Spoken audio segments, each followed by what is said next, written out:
Dans cette vidéo formation, nous allons nous intéresser aux options disponibles d'un tableau croisé dynamique. Donc tout d'abord, je sélectionne ici ce tableau croisé dynamique. Donc dès que je le sélectionne, vous pouvez voir en haut de nouveaux onglets apparaître. Nous allons ici cliquer sur l'onglet Création. Par l'intermédiaire de cet onglet, vous allez pouvoir personnaliser l'affichage de votre tableau croisé dynamique. Par exemple, si l'occasion se présente, donc vous avez la possibilité d'insérer des sous-totaux. Vous pouvez également choisir de ne pas afficher les totaux généraux. Donc vous voyez par exemple ici la ligne totale générale. Si je ne souhaite pas l'afficher dans mon tableau croisé dynamique, je clique ici sur totaux généraux et je les désactive en cliquant ici sur la première ligne. Vous voyez, je clique et maintenant la ligne avec le total général a bien disparu de mon tableau.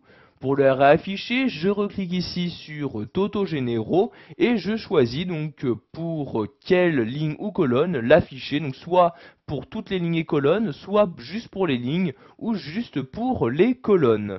Donc ici par exemple je vais juste les afficher pour les colonnes, je clique donc ici sur colonne uniquement comme ceci. Vous pouvez ensuite choisir si vous souhaitez avoir des en-têtes de lignes ou de colonnes ou non.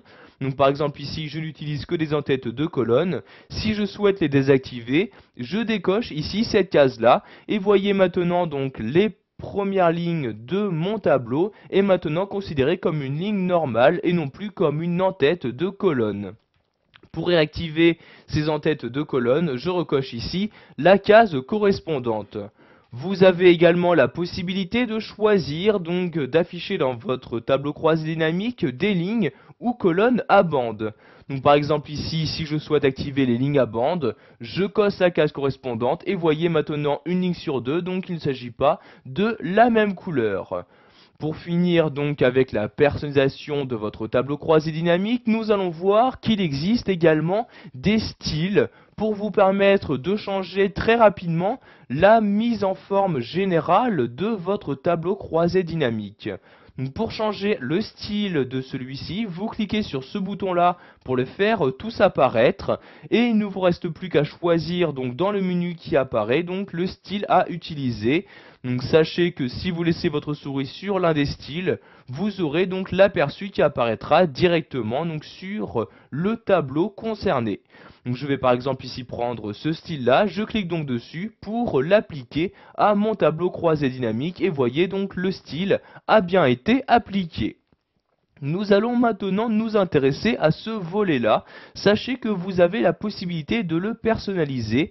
Donc par exemple choisir ce qui doit y être affiché. Pour ce faire, vous cliquez sur ce bouton-là et vous choisissez donc les sections que vous souhaitez avoir dans cette partie-là. Donc par défaut, vous avez ici les sections champs, donc ces différentes sections, et zones superposées, donc ici ces sections-ci. Si vous souhaitez juste avoir les sections champs, vous cliquez ici sur section champ uniquement, et voyez donc vous avez bien donc la section correspondante qui s'affiche. Si je reclique sur ce bouton, je peux de nouveau choisir donc le type de section affichée. Donc par exemple section zone uniquement 2 sur 2, je clique sur la ligne et voyez donc je n'ai maintenant plus que les zones qui apparaissent dans ce volet-ci. Pour rétablir donc l'affichage par défaut, je reclique sur ce bouton et je clique ici sur section champ et zone superposée. Il s'agit donc de la première ligne et voyez donc j'ai bien pu donc rétablir l'affichage par défaut de ce volet. Pour finir, nous allons voir comment configurer votre tableau croisé dynamique, donc comment personnaliser son fonctionnement. Donc pour ce faire, je me rends donc dans l'onglet Options et tout à gauche de cet onglet, je vais cliquer ici sur Options du tableau croisé dynamique. Dans ces options, vous avez par exemple la possibilité de changer son nom. Donc vous voyez, pour ce faire, vous cliquez dans ce champ-là et vous choisissez un nouveau nom. Donc par exemple ici, je vais mettre tout simplement mon tableau comme ceci et j'appuie sur la touche Entrée pour valider mes changements. Maintenant, donc, pour accéder aux vraies options de ce tableau croisé dynamique, je reclique ici sur Options et cette fois-ci, je clique ici de nouveau sur Options comme ceci. Vous allez donc avoir une nouvelle fenêtre qui va s'ouvrir. C'est dans cette fenêtre que vous allez pouvoir donc configurer votre tableau. Vous avez par exemple la possibilité de fusionner et centrer les cellules contenant des étiquettes. Vous pouvez choisir donc pour les différents formats de cellules, par exemple, dès qu'il y a une erreur d'afficher un message personnalisé, de même pour les cellules vides. Si vous vous rendez en haut de cette fenêtre, vous pouvez voir ici différents onglets pour que vous puissiez donc accéder aux différentes catégories de configuration. Donc, par exemple, si vous souhaitez personnaliser donc, la ligne des totaux et des filtres, vous vous rendez ici sur Toto et filtres et vous choisissez donc la configuration que vous souhaitez. De même, pour changer l'affichage du tableau, je me rends ici dans l'onglet Affichage.